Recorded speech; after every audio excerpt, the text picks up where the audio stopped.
Olá, meus amores, tudo bem com vocês? Sejam muito bem-vindos à nossa primeira aula do ano de 2021. Infelizmente, não é da forma como nós gostaríamos que fosse, nós gostaríamos que estivéssemos todos aí nos muros, da escola, lá do CEPI, Silvio de Melo, que a gente pudesse aí fazer uma recepção calorosa, conversar, contar sobre as férias, enfim.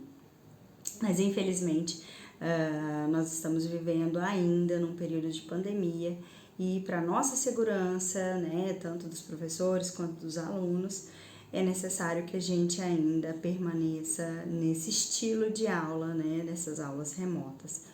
Mas eu quero deixar muito claro para vocês que é preciso que a gente encare isso de uma forma positiva, tentando olhar para um lado positivo da situação, que é justamente essa facilidade que a aula gravada traz para o aluno, que é ele poder pausar o vídeo, reassistir a aula, Então ele pode dar pausa, pode ali anotar alguma questão interessante e ouvir a aula novamente. Eu considero isso como uma vantagem. É óbvio que o rendimento não é o mesmo, A gente não vai render da mesma forma como a gente renderia se estivéssemos na sala de aula, até porque lá a gente tem uma interação, a gente consegue conversar com os alunos, a gente consegue perceber, inclusive, quando o aluno entendeu ou não o conteúdo, simplesmente pela forma como ele olha pra gente, E nas aulas gravadas essa interação é bem mais difícil. E por isso mesmo, eu peço a vocês que não se acanhem, que não sintam vergonha, que não tenham esse bloqueio de conversar conosco, de conversar com os professores, sempre que vocês tiverem dúvidas, tanto da forma como é para fazer as atividades, E aí nós vamos falar sobre isso daqui a pouco, como eu gosto de conduzir as aulas de história, ou mesmo, obviamente, em relação ao conteúdo, porque é muito importante que essa interação exista. É importante que vocês perguntem, é importante que vocês façam as atividades, que vocês façam o relatório. Em história, meninos, é impossível aprender o conteúdo se você não prestar atenção na explicação, se você não ler sobre o assunto e se você não escrever também. Faz parte do processo de ensino-aprendizagem você escrever, você anotar, tá? Por isso mesmo, nas aulas de história, vocês farão sempre um relatório, que eu vou explicar daqui a pouquinho como você vai construir esse relatório, tá bom? É óbvio, essa aula de hoje, que é a apresentação, vocês não precisam fazer nenhum relatório, mas nas próximas aulas, que serão de conteúdo, todas elas deverão conter aí no caderninho de vocês esses relatórios. A gente ainda não sabe muito ao certo como nós vamos fazer para avaliar vocês, como que a gente vai fazer para recolher essas atividades, mas essas atividades, elas serão recolhidas, de alguma forma, seja pelo WhatsApp, seja em alguma plataforma que vocês irão inserir, de alguma forma a gente vai recolher essas atividades, então é importante que vocês façam, tá bom? Nesse primeiro momento, o que a gente sabe é que nós permaneceremos nessas aulas remotas, pelo menos por 30 dias, mas que depois pode ser que a gente volte de forma híbrida. Então, é por isso mesmo que a gente precisa, já desde agora, estabelecer essa rotina, estabelecer esses combinados, nessa primeira parte, nessa primeira aula, para que a gente possa ter sucesso aí nesse ano letivo, tá bom? Já falei um bocado e no final das contas não me apresentei, pro pessoal que está chegando agora. Afinal de contas, muitos de vocês chegaram no CEPI Silvio de Melo este ano, No primeiro ano a gente abre aí outras turmas, então mescla com os alunos do nono ano que nós já tínhamos, que vocês já me conhecem, mas então eu vou me apresentar aqui direitinho, apesar de vocês também, imagino eu, terem assistido o videozinho de apresentação do acolhimento, Eu sou a professora Vanessa Carniello, eu leciono História, tá? Eu costumo brincar que todo mundo da escola tem que me aturar, porque eu dou aula para todos, né? Falou que aluno Silvio de Mello é meu aluno, tá? Porque eu dou aula do nono até a terceira série do ensino médio. Então, aí, história é a meu cargo, né? Eu sou a responsável por essa frente na escola, tá bom? Qual é a forma que eu trabalho? Como que vai funcionar? Isso é muito importante ficar claro para vocês, para que a gente não tenha problemas, né? Para que vocês aí façam a atividade de forma errada e acabem aí sendo prejudicados. Então, prestem bastante atenção e, mais uma vez, eu repito, se houver dúvidas, pode ser que até agora, nessa aula, vocês não sintam, não tenham, não apareça nenhuma dúvida, né? Aparentemente está tudo certo, está tudo ok. Mas quando a gente for aí apresentar o conteúdo para vocês, eu tenho certeza que essas dúvidas irão aparecer. E aí vocês sintam à vontade de mandar essas perguntas lá no WhatsApp, né? Professora, eu tô fazendo um relatório aqui, não sei se tá certo.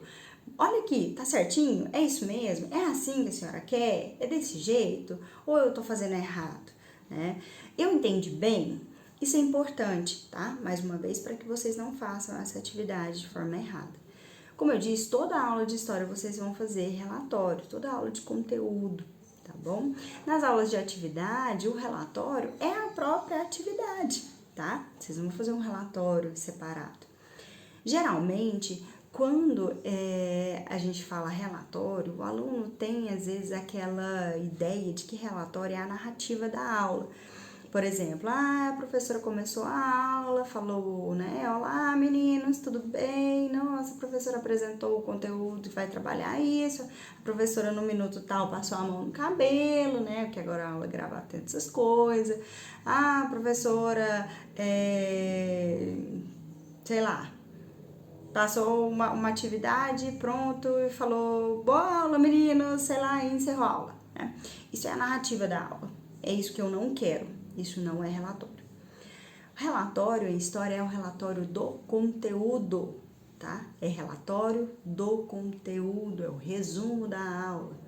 E aí, a forma como vocês vão fazer esse relatório fica muitas vezes mais a critério de vocês do que meu. Como assim? Vocês podem fazer o relatório de forma de texto corrido, por exemplo. Tem gente que gosta, que tem essa facilidade, que consegue aí pegar na medida em que eu estiver falando e ir anotando. Mas tem gente que tem mais facilidade, tanto na hora de estudar quanto na hora de fazer o relatório, se ela fizer em formato de tópicos, né? E sair puxando setinha para cá e para lá, não tem problema. Esse relatório ele precisa ser construído de forma lúdica e de forma que você consiga entender esse relatório. Porque, afinal de contas, quem vai estudar por meio desse relatório é você, né? E não eu. Para as provas, né, como eu disse para vocês, as avaliações elas vão existir, né, vocês vão fazer provas, a gente ainda só não tem definido como irão acontecer essas avaliações, né, por conta de todo esse painel mundial que nós estamos vivendo, mas vocês vão fazer. E quando chegar essa hora, vocês vão ter que estudar por meio do relatório de vocês. Então, vocês podem enfeitar, né? Tem menina aí que gosta, né? Tem gente que gosta de fazer umas firulas, colocar caneta colorida, né? Fazer aquelas letras bonitas, que aí quem já é do ano passado e conhece a professora Natália, né? Ela faz aí umas coisas absurdas de lindas, né? Pode fazer no relatório de vocês também, tá? O relatório ele precisa ser bonito, eu costumo dizer isso, que o relatório ele tem que ser bonito para que você sinta gosto por estudar naquele relatório, tá? Eu peço para que vocês não façam o relatório a lápis, por quê? Normalmente eu nem me importo muito, apesar de não gostar, porque o lápis ele se apaga facilmente, né? Todo documento ele deve ser feito a caneta ela dura, né, mais tempo. Eu peço para que vocês então não façam a lápis, porque se vocês tiverem que enviar esse relatório, esse documento, ou por meio de fotos no WhatsApp, ou mesmo escaneado para inserir em alguma plataforma, com toda certeza vai ser muito difícil eu conseguir ler esse relatório, né? Porque o lápis, ele é difícil de enxergar e fica clarinho, né? Pode não parecer porque eu tô sem óculos, mas eu uso óculos, sou míope, então é difícil da gente conseguir enxergar, tá? Então eu peço para que vocês façam aí de caneta, pode fazer colorido, não tem problema, mas que seja a caneta, tá bom? Então, mais uma vez, só para ficar claro, esse relatório é o relatório do conteúdo, ok? Por isso, eu acredito que as aulas gravadas, elas facilitam, né, pelo menos a confecção do relatório, porque você pode pausar e escrever aquilo que eu falei, continuar a aula, enfim. Pelo menos é a minha opinião, né? Eu acho que é mais fácil. Enfim, por enquanto, é a única atividade que vocês irão fazer, tá? Se por acaso chegar algum conteúdo que eu acho necessário trazer uma atividade para vocês, um texto, alguma questão, eu passo e explico para vocês a forma como eu vou cobrar, tá bom? E aí, por enquanto, a gente espera aí maiores orientações dos órgãos competentes de como que essas aulas vão continuar a acontecer, tá bom? Agora eu gostaria de apresentar aqui para vocês alguns conteúdos que nós vamos estudar ao longo desse primeiro semestre. Eu sempre gosto de trazer isso para os alunos, né? Em todo começo do ano eu apresento aí, na verdade, os conteúdos que a gente veria o ano inteiro. Mas como esse ano é atípico ainda, eu trouxe aí esses conteúdos do primeiro semestre, tá? Como que vai funcionar? Eu costumo dizer para os alunos que no primeiro ano o conteúdo de história zera. A gente volta a estudar tudo novamente, tá?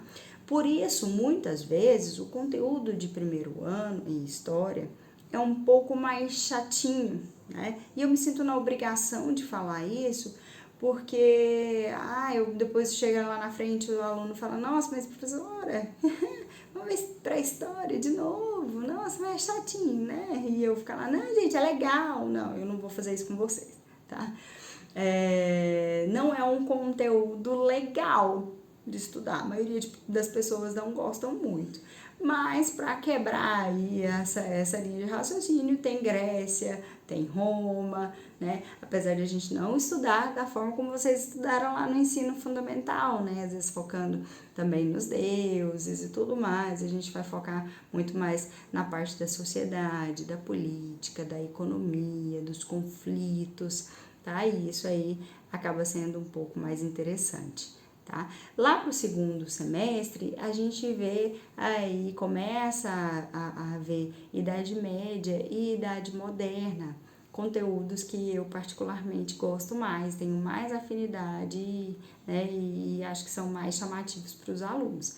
Isso não quer dizer, meninos, que vai ser maçante as aulas, ou que as aulas serão ruins porque os temas não são tão legais assim, não, tá bom?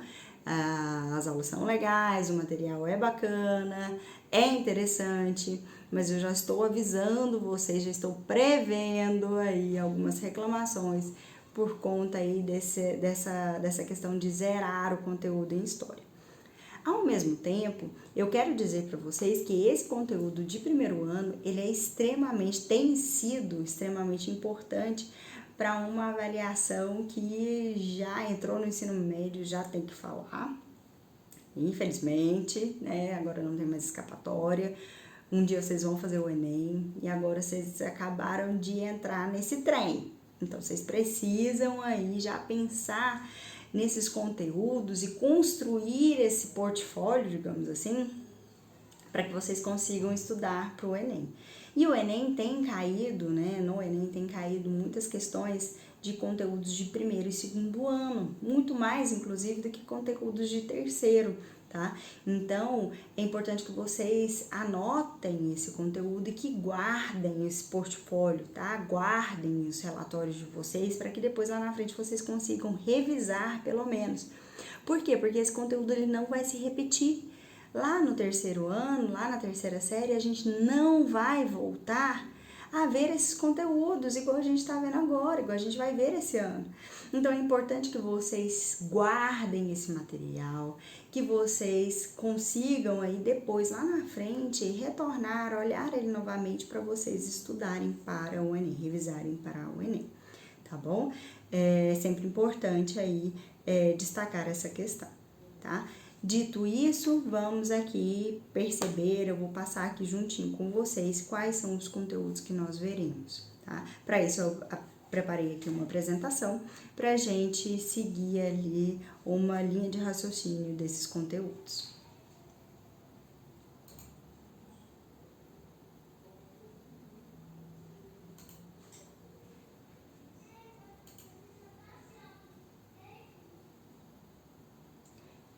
Então, aqui na nossa apresentação, nós vamos aqui para a primeira série, os conteúdos, né? Primeiro momento, então, nós vamos ver a historiografia, importância do conhecimento científico. Aqui nós vamos entender, nós vamos ver o que é a história, qual o significado, né, dessa matéria, dessa área do conhecimento. O que é história? Para que serve? Por que eu estou estudando história, afinal de contas? O que ela vai me trazer de benefícios lá no futuro? Ah, professor, mas eu quero fazer medicina, não tem nada a ver com história. Por que eu tenho que estudar história? A gente vai falar um pouquinho sobre isso, tá? Depois nós vamos ver a pré-história, os períodos principalmente, né? Aí, período paleolítico, período neolítico. Veremos os processos de ocupação da América, né? Da América do Brasil e de Goiás. Veremos aí como acontecia, quais eram os animais que estavam presentes nesses locais, enfim. Vamos falar um pouquinho sobre os resquícios deixados por esses homens que viveram no nosso antepassado. Depois nós vamos para as civilizações aí do Oriente Próximo e o surgimento das primeiras cidades. Então nós vamos estudar o Egito, né? Vamos estudar essa pré-história africana, as civilizações antigas do continente africano e suas características históricas, a história ptolomaica, vamos ver a Mesopotâmia, os hebreus, os fenícios, os persas e, por último, a civilização greco-romana. Então, nós vamos ver aí a história de Grécia e vamos ver a história de Roma, tá? Basicamente, é esse o conteúdo do primeiro semestre de vocês. Então, nós vamos desde lá o entendimento do que vem a ser essa história, né? Como eu pesquiso história, como ela funciona, qual é o trabalho do historiador, né? Como ele chega a essas conclusões que são colocadas, que são postas nos livros didáticos, o que é um fato, como que eu posso interpretar esse fato, e depois nós vamos caminhando aí na pré-história e depois na história antiga, tá bom? Antes da gente encerrar a nossa aula, eu quero que vocês prestem bastante atenção aqui numa tabelinha que eu trouxe para vocês. É uma tabelinha linear, a gente vai falar muito sobre essa questão da história linear, né? A história europeia, em que tem essa noção aí, essa divisão, a noção dessa divisão linear. Normalmente, atualmente, né, os professores de história pouco enfatizam essa linha histórica, porque hoje em dia a gente tem outras perspectivas. No entanto, é importante a gente ter como base essa linha cronológica, pelo menos para a gente localizar onde nós estamos, qual o conteúdo que a gente está estudando, o que aconteceu para mudar de um período para outro, né? Então é importante que a gente tenha esse entendimento. Por isso, eu vou mostrar aqui para vocês e nós vamos aqui tentar entender essa linha cronológica da história, tá? Mais uma vez, é uma linha do tempo histórica europeia, porque tem por base aí como eixo norteador a história da Europa, portanto, é uma linha histórica limitada, tá? Mas ela é importante, nós precisamos conhecê-la para a gente conseguir nos localizar dentro aí desses conteúdos, tá bom? Então, nós temos aqui o período da antiguidade, né? Nós contamos essa história antiga a partir do surgimento da invenção da escrita. O que houve aqui, o que aconteceu antes é a pré-história. Aqui na antiguidade, nós vamos ver a antiguidade oriental, que, como eu disse para vocês lá atrás, agora há pouco, Egito, Mesopotâmia, hebreus, fenícios, persas. Depois nós viremos para a antiguidade clássica, que é justamente a civilização greco-romana. Então, esse é o período que nós chamamos de antiguidade.